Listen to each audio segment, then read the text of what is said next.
Have you been wondering how to cash out your xStock tokens? Or maybe you're looking to turn those tokenized assets back into something a little more liquid? Well, you've come to the right place. Today, we're breaking down the simple, step-by-step process of selling or redeeming your xStock tokens.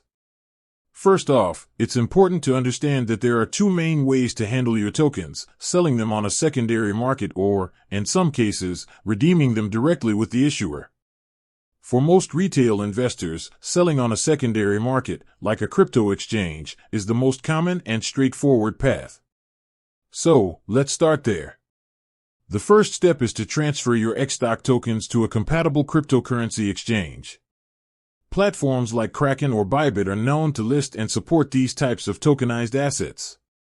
Be sure to check that the exchange you choose supports the specific xStock you hold and the blockchain it's on, which is often Solana. Once your tokens are in your exchange wallet, you'll navigate to the trading section.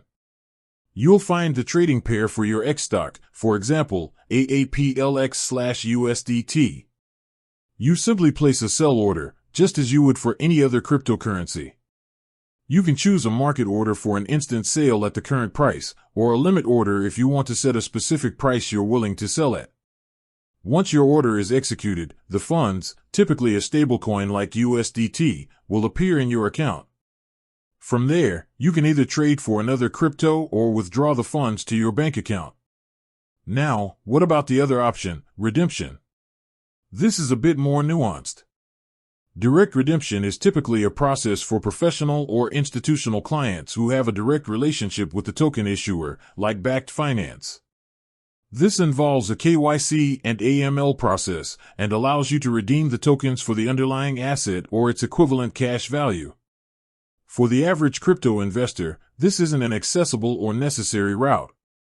The beauty of tokenized assets is the ability to sell them on a liquid secondary market whenever you want, so this is almost always the way to go. With that said, thanks for watching, and until next time.